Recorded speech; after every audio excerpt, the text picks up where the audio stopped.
Hello awesome people, welcome to गीस trading. आज मैं डिटेल एनालिसिस लेकर के आया हूँ क्रूड ऑयल का। तीन तरह से हम लोग एनालिसिस करेंगे। पहला तो CPR बेस्ड, जैसा कि आप स्लाइड पे देख रहे हो। नेक्स्ट हम लोग उसका प्राइस एक्शन ब्रेक डाउन करेंगे कि उसमें क्या क्या पैटर्न्स बने थे, कैसे इसको ट्रेडेबल किया जा सकता है, और फिर उस पर्टिकुलर डे का 5 मिनट एनालिसिस भी करेंगे। कुछ वॉल्यूम्स के भी इंपॉर्टेंट पॉइंट्स देखेंगे। सो थोड़ी वीडियो लंबी होगी दोस्तों, एंड डिटेल्ड प्राइस एक्शन इसमें मेंशन किया हुआ रहेगा। एंड बहुत दिनों से मुझे लोग बोल रहे थे कि sir we want to learn price action, आपका कोई कोर्स है क्या?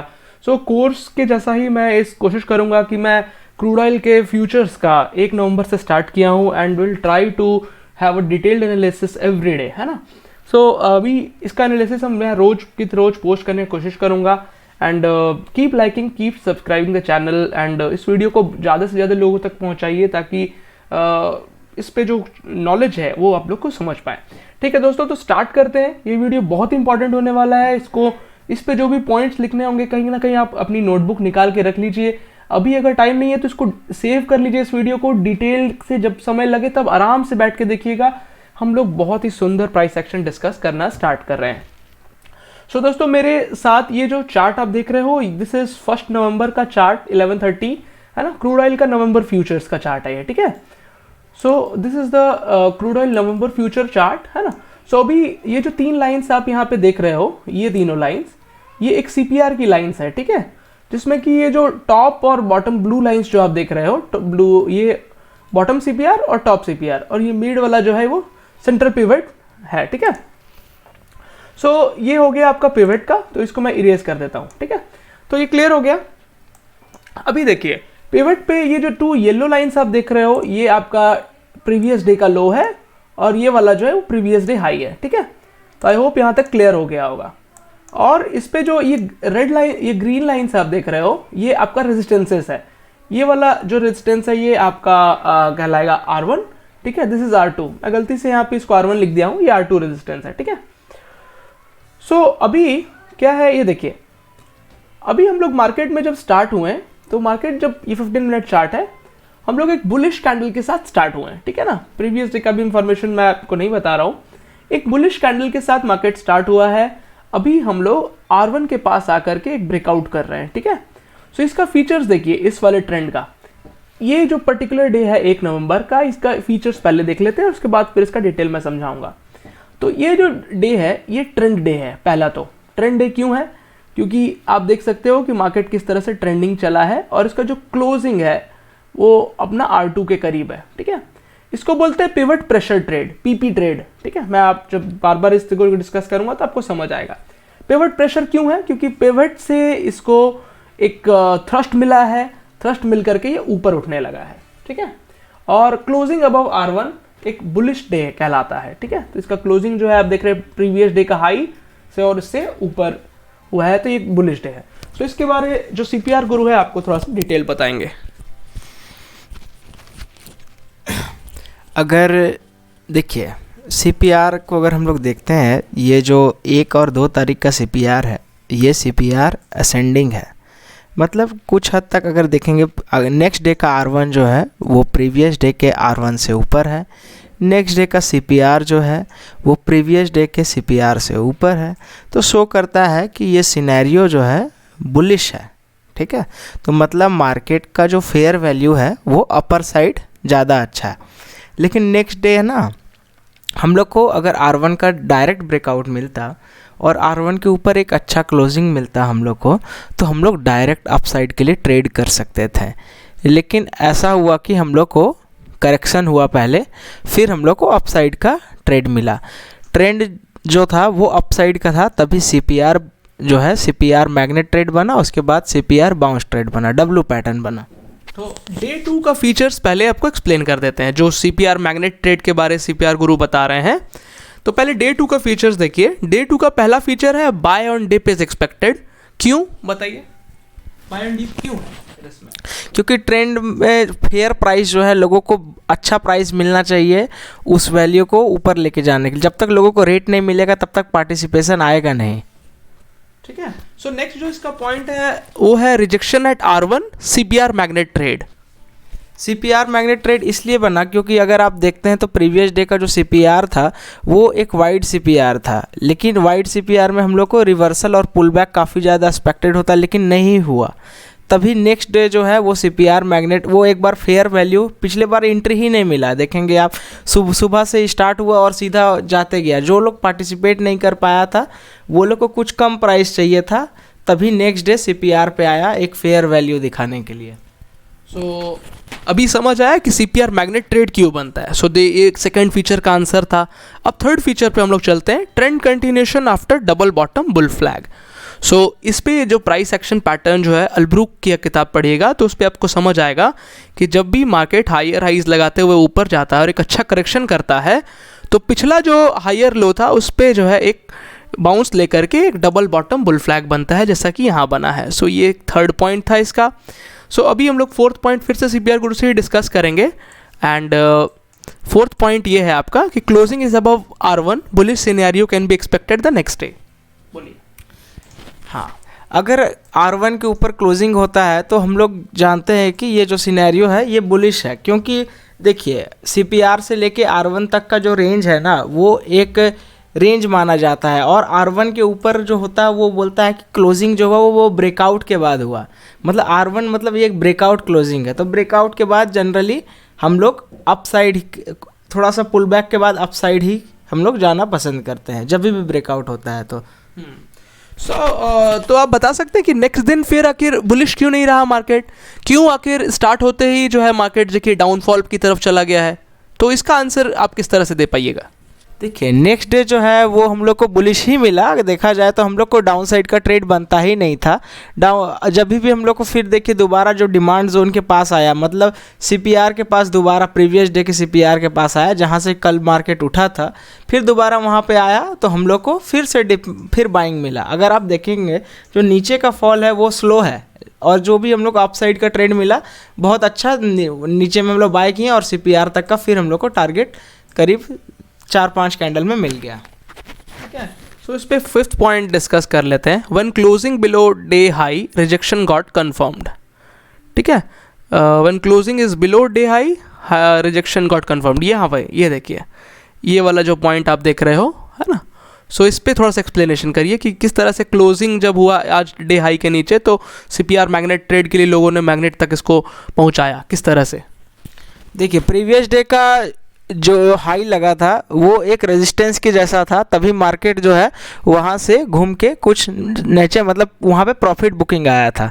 ठीक है, तो जब दोबारा मार्केट उस प्राइस को क्लोज किया, जो लोग उस ट्रेड में कंटिन्यू था, जो लोग नहीं बुक किया था प्रॉफिट, जब दोबारा उसको ब्रेकआउट दिया तो लोग वहाँ पे प्रॉफिट बुक किया अपना, जो प्रीवियस डे से बना हुआ था मार्केट में, जो कल प्रॉफिट बुक नहीं कर पाया था। तो वो लोग को लगा, थोड़ा सा डर लगा, तो वो लोग प्रॉफिट बुक किया और मार्केट स्पीड में वैल्यू एरिया पे आ गया। अच्छा, मतलब आप ये बोलना चाह रहे हैं कि 1 नवंबर को जो अप ट्रेंड में जिन्होंने फर्स्ट कैंडल पे एंट्री लिया था वो लोग ऊपर की तरफ जब मार्केट बढ़ा है तो R1 पे जब वो लोग अपना प्रॉफिट बुकिंग किए तो मार्केट सीपीआर तक सीपीआर मैग्नेट ट्रेड बना करके आया है। नहीं, वो लोग R1 में प्रॉफिट बुक नहीं किए हैं। वो लोग जब क्लोजिंग जो प्रीवियस डे हाई के नीचे जब वो लोग को मिला तब वो लोग प्रॉफिट बुक किए हैं, नहीं तो वो लोग का फंडा था राइड करने का। ओके, मतलब प्रीवियस डे हाई के नीचे जब क्लोजिंग मिला तो उनका जो है कहीं ना कहीं एक मार्केट सेंटिमेंट जो है वो खराब हुआ और वो लोग जो है डाउन साइड पे ट्रेड किया। फास्ट मूवमेंट हम लोग को नीचे। सो दोस्तों ये हम लोग जान चुके हैं, अभी बहुत ही इजी वे में हम लोग इसको समझें। अब हम लोग चलते हैं थर्ड डे पे। तो थर्ड डे का पहले फीचर्स देख लेते हैं। थर्ड डे का इसका फीचर ये है कि opening is inside the previous day range, expected, typical और साइडवेज डे। सो ये जो ओपनिंग है ये प्रीवियस डे की जो आप रेंज देख रहे हो, इतनी बड़ी रेंज है, इस रेंज के अंदर ही मार्केट खुला है। तो जब भी मार्केट अंदर रेंज के खुलेगा तो हम लोग एक टिपिकल या साइडवेज डे एक्सपेक्ट करते हैं। टिपिकल डे का मतलब हो गया कि पहला हो सकता है जो रेंज होगा वो काफ़ी बड़ा होगा, नेक्स्ट दिन फिर छोटा छोटा रेंज बना के मार्केट चलेगा, इसको टिपिकल डे बोलते हैं। ठीक है, और साइडवेज डे तो आप जानते ही क्या होता है ना, जिसमें हाई भी ठीक से नहीं लगता और लो भी ठीक से नहीं लगता है। ठीक है, इसको साइडवेज डे बोलते हैं, मतलब बाउंड्रीज ऑफ रेंज डिफाइंड नहीं होते हैं। ठीक है, सो अभी इस पे सीपीआर गुरु थोड़ा सा बताएंगे आपको कि इस तरह के डे में किस तरह से वैल्यू एरिया हाई पे सेल किया जाता है और वैल्यू एरिया लो जिसको कि हम लोग S1 बोलते हैं या प्रीवियस डे लो बोलते हैं वहाँ पे बाय कर सकते हैं, पॉइंट नंबर 2। और CPR breakout trade after consolidation किस तरह से बनता है। देखिए अगर हम लोग देखते हैं 3 तारीख को मार्केट जो है ना ये एक डिमांड जोन और एक रेजिस्टेंस के बीच में फंस गया। नीचे देखेंगे तो नीचे से बहुत अच्छा बाइंग हुआ था प्रीवियस डे में, ठीक है। तो लोग वेट करेगा कि कहीं प्राइस वहाँ पे हम लोग को आए तो हम लोग बाय करेंगे। ये वाला जोन आपका जो है डिमांड जोन है 7280 से लेकर के 7320 तक, है ना। हाँ, और ऊपर के लिए लोग कंफ्यूज इसलिए था, ऊपर इसलिए नहीं जा पाया क्योंकि ऊपर इतना अच्छा जो बाइंग था जिसको मार्केट स्लो कर दिया, रोक दिया। मतलब वो एक रेजिस्टेंस है बहुत अच्छा, तभी मार्केट उससे ऊपर नहीं जा पाया। तभी अभी क्या चाहिए, अभी हम लोग को क्या रिक्वायरमेंट है, या तो हाई का ब्रेकआउट, ठीक है, या तो लो का ब्रेकआउट। लो का ब्रेकआउट जब होगा तो क्या होगा, वो लोग जो लोग यहाँ पे बाइंग किया होगा वो लोग को डर लगेगा कि हम लोग का स्टॉप लॉस जाएगा, ठीक है। या फिर जो लोग पीछे से ट्रेंड को राइड कर रहा होगा वो भी फियर में आ जाएगा कि मेरा प्रॉफिट कहीं चले ना जाए, तो वो लोग पार्शियल प्रॉफिट बुक करेगा या फिर फुल प्रॉफिट बुक करके एग्जिट करेगा। तो फिर वहाँ से बहुत अच्छा डाउनफॉल आएगा। मतलब जब लोगों का एसएल हिट होता है ना तब तेज मूवमेंट आता है मार्केट में। सो इस तरह से करके यहाँ पे एक वैल्यू एरिया हाई जिसको हम लोग बोलते हैं वहाँ पे सेलिंग आई है और ये वैल्यू एरिया लो पे बाइंग आई है, ठीक है ना। सो दोस्तों ये था CPR का एनालिसिस। अभी अब हम लोग जो नेक्स्ट स्लाइड देखेंगे, नेक्स्ट स्लाइड आपका डिफाइन कर रहा है हम लोगों का ये कि किस तरह से प्राइस एक्शन एंट्रीज किस तरह से बन रही हैं और किस तरह से इस पे हम लोग फॉल्स ब्रेक या टीज ब्रेक्स को जान पाएंगे, किस तरह से इसको पकड़ पाएंगे, ठीक है। सो इसको मैं एक्सप्लेन करूँगा आप लोगों को। सो देखिए अगर आप 15 मिनट टाइम फ्रेम को एक ध्यान से देखिएगा तो ये एक जो सेटअप है ये प्रीवियस डे हाई मतलब सॉरी ये जो बड़ी वाली बुल बार को जैसे ही ब्रेक हुआ है एक एंट्री यहाँ पे बन रही थी, हायर हाई हायर लो बना है, ठीक है। देन एक देखिए मार्केट ऊपर जा रहा है, this is the first push, ठीक है, this is the first push, okay. Then we have a second push. एक मिनट रुकिए, ध्यान से इसको दिखा देता हूँ आपको, ठीक है। ये देखिए 3 पुशेस के बाद हम लोग को भी वेज जो हम लोग जानते हैं कि 3 पुश के बाद वेज में करेक्शन आता है। सो देखिए यहाँ पे एक फर्स्ट पुश हुआ इस कैंडल से, इस वाली कैंडल से सेकंड पुश हुआ, फिर एक पुल बैक आया, फिर एक थर्ड पुश हुआ और एक अच्छा पुल बैक आया, ठीक है। सो इसलिए इसको एक वेज बोला हूँ मैं। उसके बाद करेक्शन होकर के हम लोग जहाँ से ब्रेकआउट दिए थे वहीं पहुँचे, इसको ब्रेकआउट टेस्ट बोलते हैं, ठीक है। फिर हायर हाई हायर लो लगा करके हम लोग एक रेड वाली ट्रेंड लाइन को फॉलो करना स्टार्ट कर दिए, ठीक है। हायर हाई यहाँ पे मार्केट जो है हायर हाई बना करके ऊपर जा रहा था, ठीक है। एक बियर चैनल हम लोग को यहाँ देखने को मिला है। मार्केट जब इस पॉइंट से रिजेक्शन हुआ 7400 के लेवल से, तो उसके बाद देखिए मार्केट एक चैनल के फॉर्म में चल रहा है और चैनल के फॉर्म आते आते एक हायर लो का जो टेस्ट है वो पूरा किया है इसने, कि जहाँ से मार्केट एक शार्प राइज किया था उस पर आके टेस्ट किया। सो इस ट्रेंड लाइन पे हम लोग फॉलो करते गए और ब्रेकआउट अबव स्विंग आई। नेक्स्ट डे जब ब्रेकआउट हुआ प्रीवियस डे का तो ये सस्टेनिंग नहीं किया। ये देखिए 1-2 कैंडल्स के बाद मार्केट जो है एक ब्रेकआउट हुआ भी है, तो ब्रेकआउट वॉल्यूम देखिए काफ़ी कम है। अगर आप ये वॉल्यूम को देख पा रहे होगे तो ये ब्रेकआउट कैंडल की जो वॉल्यूम है ये काफ़ी कम है ना। एंड देन उसके बाद कुछ सक्सेसिव बाइंग दिखी नहीं है, अच्छी खासी बाइंग नहीं दिखी।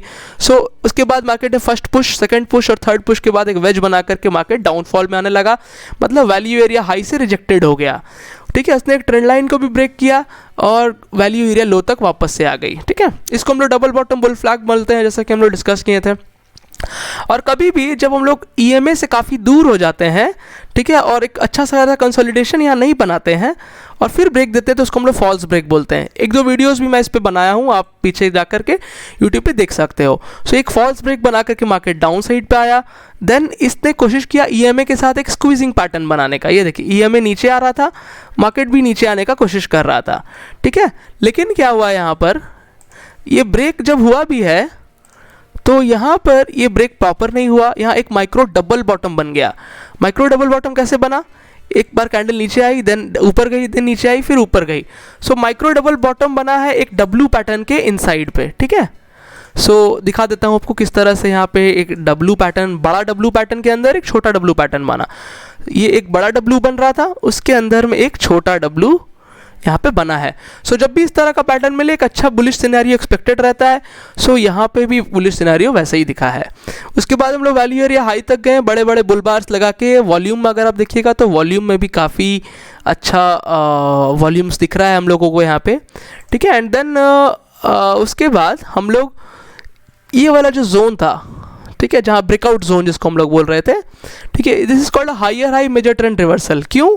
क्योंकि एक जो ट्रेंड लाइन जो मैं रेड वाली ट्रेंड लाइन ड्रॉ किया हूँ, मार्केट ने इस ट्रेंड लाइन का ब्रेक किया, ठीक है, एंड एक अच्छा खासा करेक्शन हुआ। उसके बाद मार्केट ने ये वाला हाई को जो अपना डे हाई था उसके थोड़ा ही ऊपर गया और रिजेक्शन होने लगा। तो इस तरह के रिजेक्शन को हम लोग बोलते हैं higher high major trend reversal.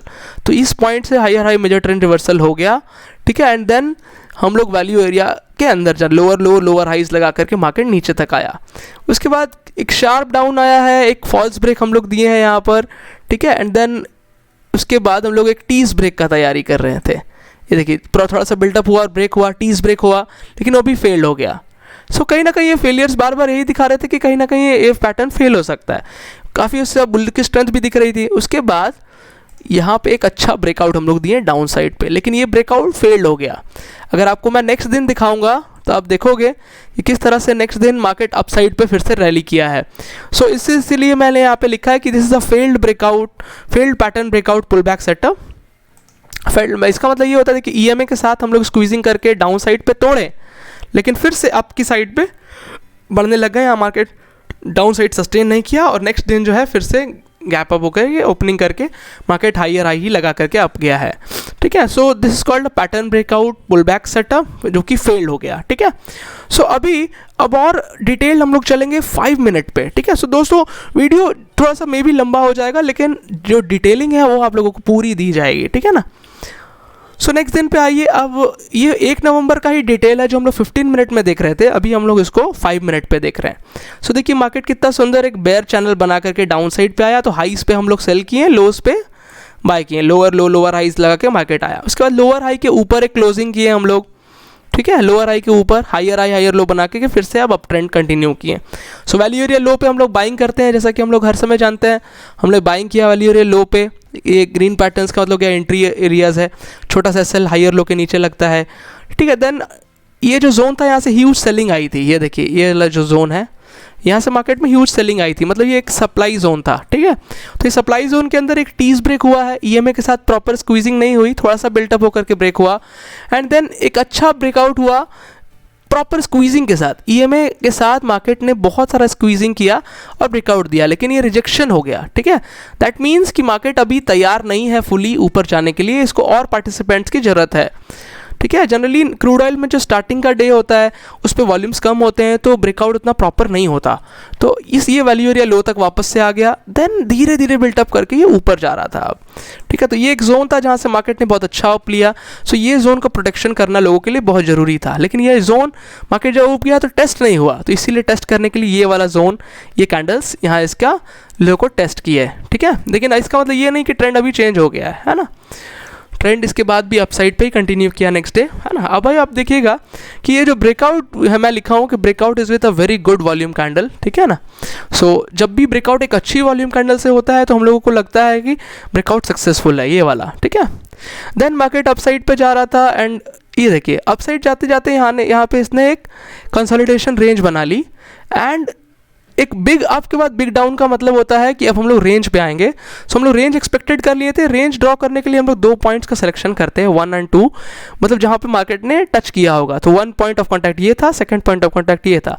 उसी तरह से टॉप बाउंड्रीज के लिए भी हम लोग 1 और 2 लिए और इसका कन्फर्मेशन कैसे हुआ कि अब रेंज बाउंड हो जाएगा। ये देखिए एक बड़ी सी ग्रीन कैंडल बनी, एक बड़ा सा रेड कैंडल बना, पियर्सिंग कैंडल। तो big green candle followed by piercing red bar, expected trading range scenario. तो थोड़ी देर तक रेंज होगा जब तक ये रेंज टूटेगा नहीं। सो अभी वही हुआ, एक रेंज के अंदर हम लोग ट्रैवल करिए, 2 पॉइंट्स ऑफ कॉन्टैक्ट खोज लिए रेंज बाउंड्री ड्रॉ करने के लिए। सो जब मार्केट ऊपर आ रहा था लोग उसको सेल करके डाउन साइड पे ले आ रहे थे, ठीक है। उसके बाद जब ये रेंज बाउंड्री अपसाइड पे टूटी है तो मार्केट एक अच्छा अपसाइड दिया है। और देखिए लास्ट पे अब अगर आप देखिएगा तो डोम शेप्ड वॉल्यूम बना है जहाँ पे लास्ट में बहुत सारी बाइंग आपको दिखी है। सो नेक्स्ट डे इसीलिए मार्केट जो है गैप अप खुला है, ठीक है। सो दोस्तों आई होप ये प्राइस एक्शन एनालिसिस आपको बहुत पसंद आया होगा, ठीक है। एंड हमने इस पर बहुत सारा कोशिश किया कि सारे डिटेल्स आपको बताया जा सके, ठीक है ना। सो अगर कुछ आप लोगों को डाउट है तो आप लोग कमेंट सेक्शन में पूछ सकते हो, and please please like share and subscribe the channel. इस नॉलेज को जितने लोगों तक पहुंचा सकते हो पहुंचाओ, ताकि पीपल कैन लर्न, है ना। ताकि हम लोग भी जो अगर कुछ उल्टा बोले हैं या फिर कुछ अलग बोले हैं तो यू शुड ऑल्सो हम लोगों को बताइए कि हाँ ये ऐसा हो सकता है, so that we can also learn from you, ठीक है। Thanks people, thanks for showing so much love to our channel. Help like share and subscribe the channel. Thank you people.